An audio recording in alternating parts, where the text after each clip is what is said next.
हमारा मुल्क एक अजीम मुल्क है। कश्मीर से कन्याकुमारी तक, आसाम से गुजरात तक फैला ये देश कई खित्तों पर मुश्तमिल है, जो सब अपने अपने अलग रंगों और मुनफरिद तहजीब से इस मुल्क को एक ऐसा गुलशन बनाए हुए है जिसमें तरह तरह के फूल इसको और भी दिलकश बनाए हुए हैं। सफरनामा के जरिए आपको इसी रंग बिरंगे महकते गुलशन के मुख्तलिफ गोशों की सैर के लिए चलते हैं।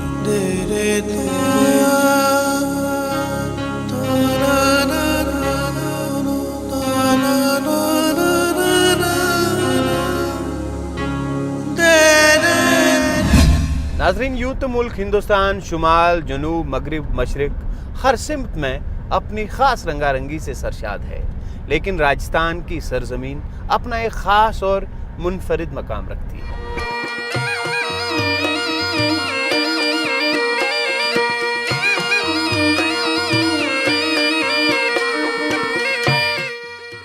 जहां ये हिम्मत, शुजात और बहादुरी की अलामत मानी जाती है, वहीं इस खित्ते ने आला पाए के रूहानी बुजुर्गों को भी अपनी तरफ रागिब कर दिया है। आज हम राजस्थान के जिस खित्ते की सयाहती सैर पे जा रहे हैं, वो एक जाना पहचाना नाम है जिसने सारी दुनिया में अपने लिए इज्जत और एहतराम पैदा किया है। आपने सही अंदाज़ा लगाया दोस्तों, आज हम आपको सैर करवा रहे हैं अजमेर शहर की।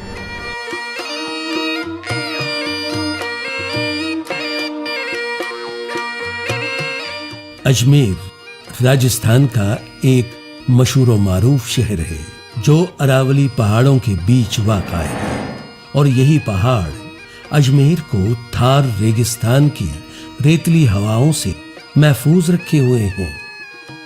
अजमेर आज मुल्क के बाकी शहरों की तरह ही जिंदगी के सफर में आगे बढ़ता हुआ दिखाई देता है।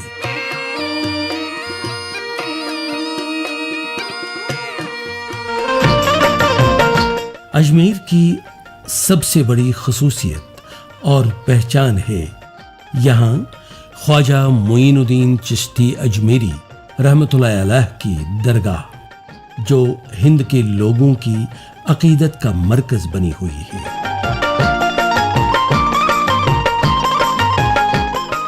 न सिर्फ हिंदू व मुसलमान बल्कि हर मजहब व फिरके से ताल्लुक रखने वाले लोग इस आस्था के तय अकीदत व एहतराम रखते हैं।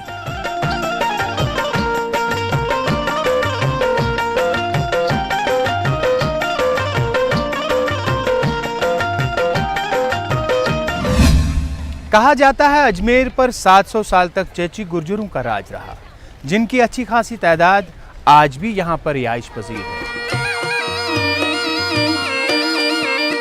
7वीं सदी ईस्वी के आखिरी अवामिल में अजमेर की रियासत चौहान राजपूतों की तहवील में चली गई, जो बाद में अरसे दराज तक अजमेर पर हुकूमत करते रहे।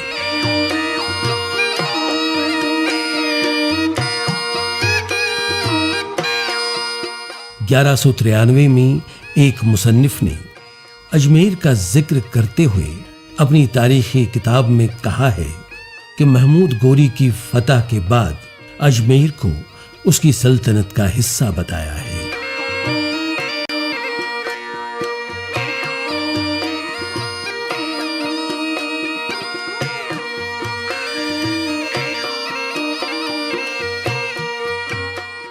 कहा जाता है कि अजमेर का असल नाम अजय मेरो यानी वो पहाड़ जो फतेह नहीं किए जा सकते, चूंकि अरावली पहाड़ जो अजमेर को रेगिस्तान की तमाज़त और धूल से भरी खतरनाक हद तक गर्म रेतली आंधियों से बचाते हैं, गालिबन दुश्मनों और दीगर हमलावरों से भी इस इलाके को बचाते थे।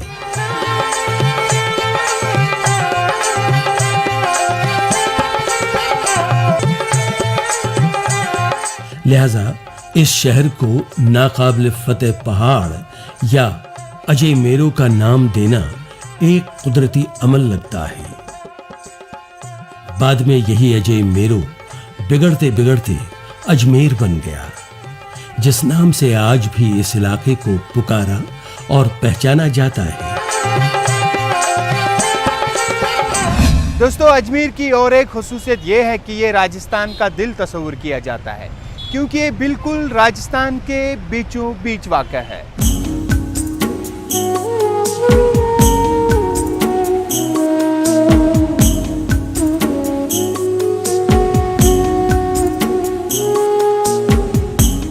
अजमेर की सबसे बड़ी पहचान है दरगाह ख्वाजा मुईनुद्दीन चिश्ती अजमेरी रहमतुल्लाहि अलैह, जो सरज़मीन हिंद की सबसे बड़ी दरगाह है, जहां लाखों करोड़ों लोग हाज़िरी देना बाइस फ़ख्र समझते हैं।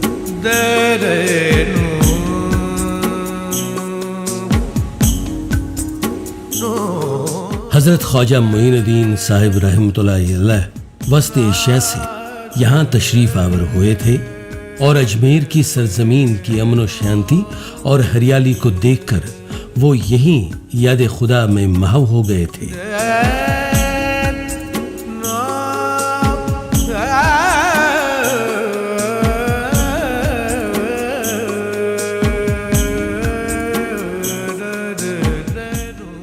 कई दहाइयों तक वो गोशा नशीनी इख्तियार करके रियाजत व इबादत में लगे रहे।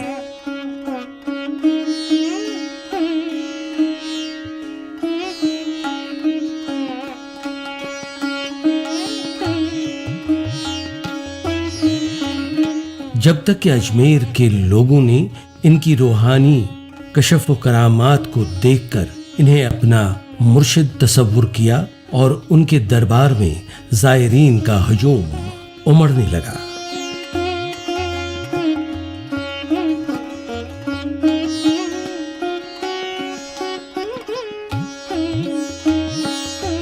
तो गरीब नवाज की ये भविष्यवाणी पहले से यहाँ मौजूद थी उस ज़माने में कि उत्तर दिशा से एक महान आत्मा आएगी और जिसको वो चाहेंगे राज करेगा।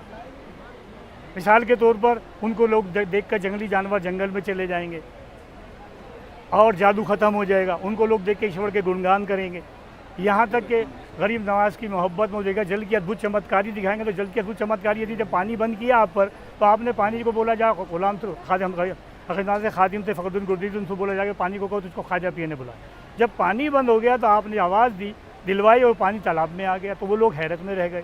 ये एक चमत्कार ऐसा हिंदुस्तान में हुआ जो दुनिया में एक अलग ही अपना मकाम रखता है। वो आना सागर तालाब है, आप जाके चाहो तो वहाँ से दिखा देना सीन।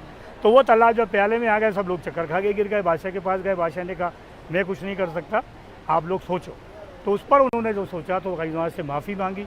उसके बाद गरीब नवाज की बारगाह में जो पृथ्वीराज चौहान को आना पड़ा, माफ़ी मांगी। तो आपने कहा 3 बात, क्या कि तुम आए बादशाह किस लिए बनाया, क्या हमेशा तुम्हारी बादशाहत रहेगी, क्या तुम्हारा राजपाट रहेगा, क्या तुम पानी के बादशाह हो कि पानी किसी पे बंद कर दो, या तेरी दौलत तेरी बादशाह तेरी ताकत तेरी मौत को रोक लेगी, या तेरी दौलत बादशाह तेरी ताकत तेरे साथ जाएगी। बोले नहीं, क्या जाएगा, कर्म। देखिए हम दुनिया में जो भी इंसान पैदा हुए हैं वो आदम की औलाद है। हम कर्म करने आए, हम यहाँ दुनिया में जीने के लिए नहीं आए। जीने का मतलब ये नहीं कि दुनिया सब कुछ है, हमारे लिए दुनिया इम्तहान का है, हम यहाँ इम्तहान देने आए। गरीब नवाज ने ये पैगाम दिया, यही मैसेज दिया कि ये चंद दिन की दुनिया है, यहाँ जो भी कर्म करने हैं वो एक दिल साफ रख के करो। ये तो ख्वाजा का करम है, मेरे ख्वाजा का करम है, ये तो ख्वाजा का करम है। ख्वाजा साहिब खासकर गरीबों व मुफलिसों की हाजत रवाई के लिए दुआगो रहते थे और उनकी नेक दुआओं से नादारों और मुसीबत में फंसे गरीब लोगों की मुश्किलें मौजज़ाती तौर पर दूर हो जाती थीं। इसी वजह से इन्हें हयाती में ही लोगों ने मोहब्बत व एहतराम से नाम दिया गरीब नवाज, और आज भी अवाम इन्हें अहले हिंद गरीब नवाज कहकर पुकारते हैं। हाँ मैंने ख्वाजा को पुकारा, मैंने ख्वाजा को पुकारा, जिस वक्त मैंने दोस्त तो ख्वाजा को पुकारा, जिस वक्त मैंने दोस्त। आपके पीरो मुर्शिद हज़रत ख्वाजा उस्मान हरवनी रहमतुल्लाह अलैह ने आपको ये लक़ब दिया ख्वाजा गरीब नवाज़। ये लक़ब आपको मिला। गरीब नवाज़ के पीरो मुर्शिद ने एक दिन ऐलान किया कि मेरे जितने भी मुरीद हैं सारे मुरीदों को बुला लिया जाए। जब मुरीद इकट्ठे हो गए तो मुरीदों से कहा कि मैंने मेरा जानशीन ज़ाहिर करना है। और मेरे पास जो भी रूहानी पावर था, रूहानियत जो भी थी, मैंने आज मोइनुद्दीन को अता करना है।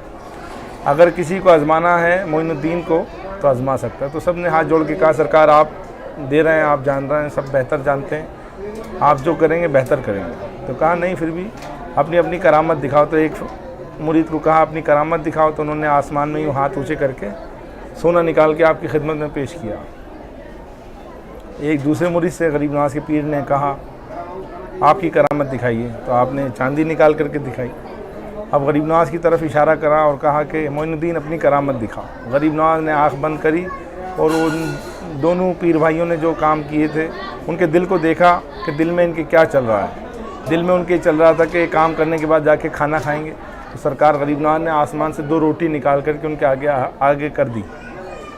कहा कि सोने चांदी से पेट नहीं भरता है, रोटी से पेट भरता है, रोटी खाइए।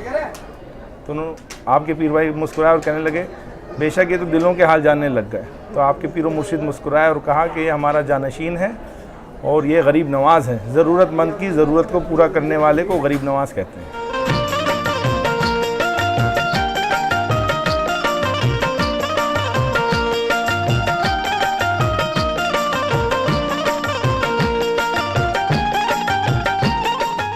हज़रत ख्वाजा मुईनुद्दीन चिश्ती रहमतुल्लाह अलैह हिंदुस्तान में चिश्तिया मसलके के बानी भी माने जाते हैं।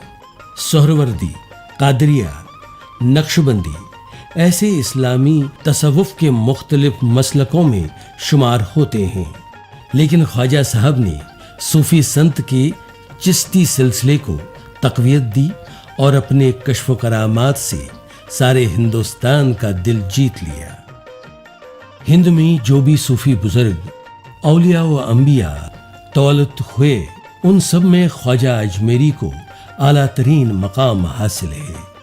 इसलिए इन्हें रूहानी और फलसफियाना नुक्ते निगाह से सुल्तान हिंद का बावकार खिताब भी मिला हुआ है। गरीब नवाज जब हाज़िरी देने गए रसूलुल्लाह सल्लल्लाहु अलैहि वसल्लम के रोज़े पे, तो आपको जब आपने सलाम पेश किया हुजूर सरकार दो आलम के रोज़े पे, अस्सलातु वस्सलाम अलैका या रसूलुल्लाह सल्लल्लाहु अलैहि वसल्लम, रोज़े में से आवाज़ आई वालेकुम अस्सलाम मोइनुद्दीन बहरुबल। गरीब नवाज के लिए आवाज़ आया रोज़े में से वालेकुम अस्सलाम मोइनुद्दीन बहरुबल, और कहा कि आप हमारी अता हैं, अताए रसूल हैं, आपको हमने हिंद अता किया, आप हिंद की तरफ जाएं। क्योंकि सरकार दो आलम सल्लल्लाहु अलैहि वसल्लम जब भी हिंदुस्तान की तरफ देखते थे तो मुस्कुरा दिया करते थे। तो सहाबियों ने हाथ जोड़ के अर्ज़ किया या रसूलल्लाह, हम हमेशा देखते हैं आप हिंदुस्तान की तरफ देखते हैं और मुस्कुराते हैं। तो कहा कि यहाँ पर हमारे चाहने वाले बहुत हैं। तो आपके जो सहाबी थे अर्ज़ किया सरकार हमको इजाज़त दें हम दीन की तबलीग के लिए जाएं। तो कहा कि नहीं, ये हिस्सा हमारे फ़र्जंद मोइनुद्दीन का है, ये हिस्सा हमारे फ़र्जंद ख्वाजा मोइनुद्दीन चिश्ती का। जब वो अजमेर शरीफ जाएंगे तो यहीं से उनको लक़ब अताए रसूल का मिला। सरकार दो आलम सल्लल्लाहु अलैहि वसल्लम ने आपको लक़ब दिया, सबसे बड़ी अता। हिंदुस्तान में वली बहुत सारे हैं, बुजुर्गान दीन हैं, मगर हिंदुस्तान सबसे पहले गरीब नवाज तशरीफ़ लाए। हिंदुस्तान में सूफ़ीज़म की जो नींव है वो सरकार गरीब नवाज ने अपने हाथ से रखी है। इंसानियत का बोलबाला गरीब नवाज ने यहाँ पे डंका बजाया। सरकार दो आलम सल्लल्लाहु अलैहि वसल्लम का जो दीन लेकर के आए वो गरीब नवाज लाए। ला इलाहा इल्लल्लाह मोहम्मद रसूलुल्लाह की नींव ख्वाजा गरीब नवाज ने रखी, और किसी को आगे बढ़ के ये नहीं कहा कि तू मुसलमान हो जा। अल्लाह अल्लाह के रसूल ने आपके चेहरे पे वो नूर, वो कशिश दी थी कि जो भी आपका चेहरा देखता था खुद ब खुद कहता था ला इलाहा इल्लल्लाह मोहम्मद रसूलुल्लाह।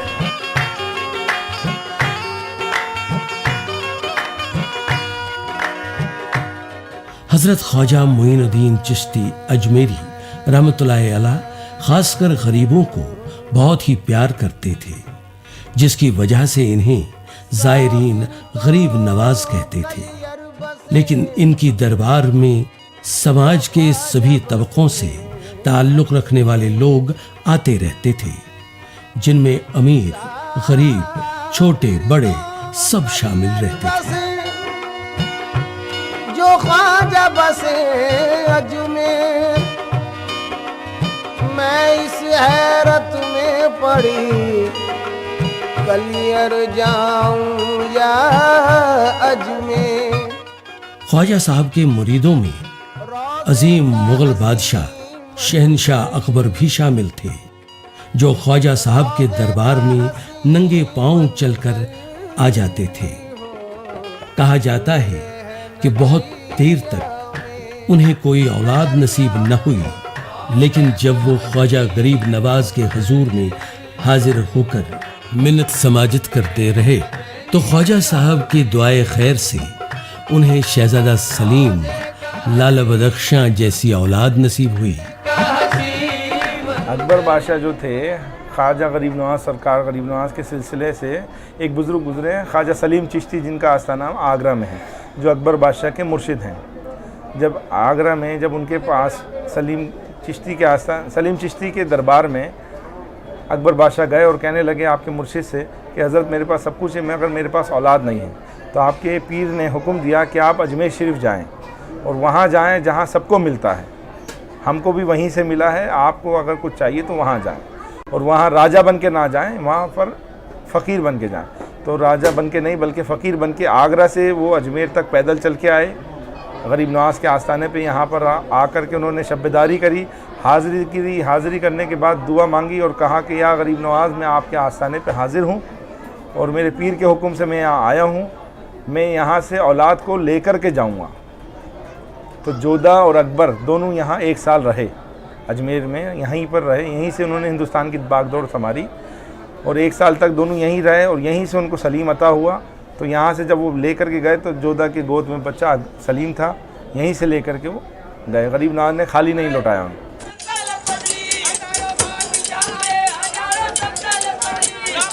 ख्वाजा साहब के रहमत हक होने के बाद मुग़ल बादशाहों ने उनके एजाज़ में यहाँ एक बावक़ार व शानदार दरगाह तामीर कराई, जिसकी शान और शौकत देखते ही बनती है।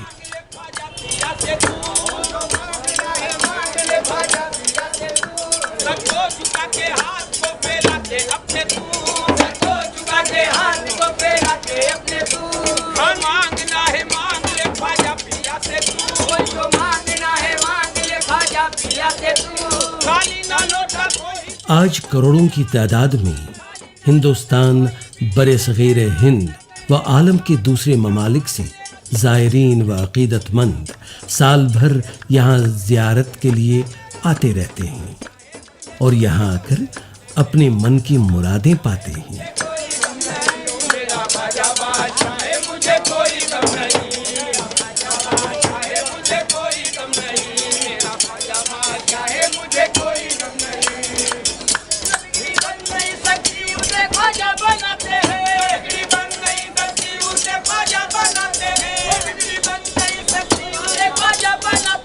आज गरीब नवाज का ये आस्ताने पाक एक वसीओ अरीज इलाके में मुकीम है, जिसमें ज़ायरीन की सहूलियात के लिए रिहायशी सहूलियात और दीगर ज़रूरियात का मुकम्मल इंतज़ाम मयस्सर है।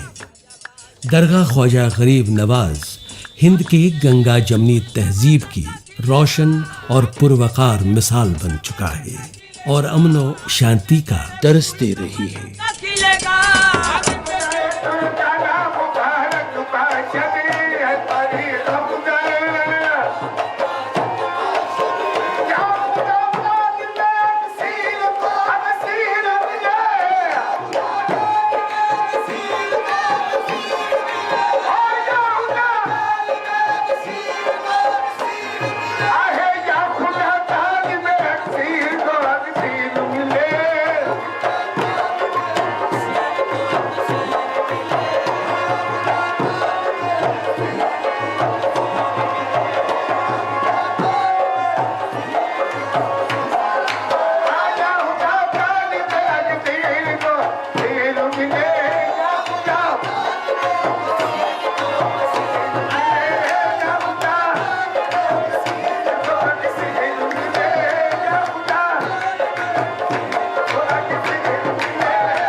अजमेर शहर को मकबूलियत बख्शने में एक और मकाम है और वो है पुष्कर।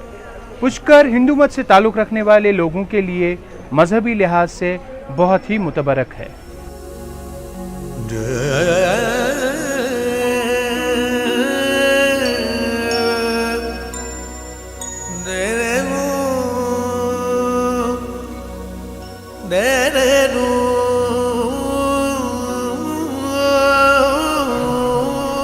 पुष्कर दरअसल एक कुदरती झील है जिसको हिंदू अकीदे के मुताबिक भगवान ब्रह्मा का मस्कन तस्वर किया जाता है। दरअसल पुष्कर की मकबूलियत की वजह यह है कि ये पूरे हिंदुस्तान में ब्रह्मा जी का एक वाहिद आस्था है। लिहाजा कुदरती तौर पर यहाँ हजारों की तादाद में जायरीन आते रहते हैं।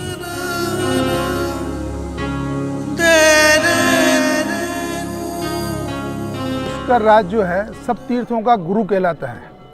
गंगा सब तीर्थों की माँ है। प्रयागराज सब तीर्थों का राजा है। देवदानी सब तीर्थों की नानी कहलाती है। पुष्कर अपने हिंदुओं का सबसे बड़ा तीर्थ कहलाता है। 4 युग हुए थे। सतयुगम केवलम पुष्करम, सतयुग में केवल पुष्कर तीर्थ हुआ। द्वापुरम नेमी सारणम, द्वापुर में नेमी सारण तीर्थ हुआ। त्रेतायाम कुरुक्षेत्रे, त्रेता में कुरुक्षेत्र हुआ। कलयुगे गंगा, कलयुग में गंगा हुई जो भागीरथ लेके आया था। हिंदुस्तान के सब तीर्थ करके यहाँ पुष्कर नहीं आते हैं तो पुष्कर का यात्रा सफल नहीं होता है, क्योंकि गुरु बिगर ज्ञान नहीं और गुरु बिगर मोक्ष नहीं। ब्रह्मा जी ने यहाँ 10,101 वर्ष तक बैठकर तपस्या किया था। तो ब्रह्मा का जो मंदिर है पूरे वर्ल्ड में एक ही है। ब्रह्मा जी सृष्टि के रचने वाले हैं, शिव संहार करने वाले हैं, विष्णु पालनहार है। तो ब्रह्मा का पुष्कर तीर्थ है। कार्तिक शुक्ला एकादशी के दिन पूर्णिमा तक ब्रह्मा जी ने यहाँ बैठकर हवन पूजा किया था, जिनकी यादगार में यहाँ मेला लगता है। पुष्कर नाम कैसे हुआ? पुष्प नाम है फूल का, कर मतलब ब्रह्मा का हाथ। ब्रह्मा जी ने कहा जहाँ तपोभूमि होगी ये पुष्प वहीं जाके गिरेगा और वहीं बैठ के मैं यज्ञ करूँगा। तो पुष्प ब्रह्मांड के चक्कर लगाता हुआ इसी जगह आके गिरा। गिरने से 7 पाताल फुट के जल का उत्पत्ति हुआ। तो पुष्प यानी फूल, कर मतलब हाथ, दोनों शब्दों को जोड़ने से इसका नाम हुआ पुष्प या प्लस कर पुष्कर। पुष्कर में और भी कई छोटी बड़ी झीलें हैं और यहाँ कई घाट भी बन चुके हैं। उन घाटों पर नहाने और दीगर मजहबी रसूमात अदा करने को बाइसे सवाब माना जाता है।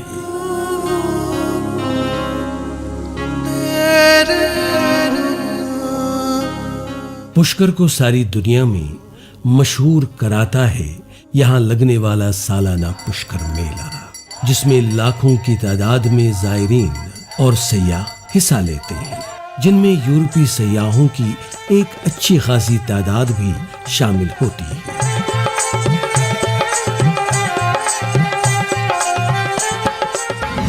नाजरीन, सफ़रनामे की आज की निशस्त ख़त्म करने की दीजिए इजाज़त। अगली निशस्त में आपको मिलेंगे हिंदुस्तान के एक अहम और तारीखी शहर कुरुक्षेत्र में। तब तक अपनी दुआओं में हमें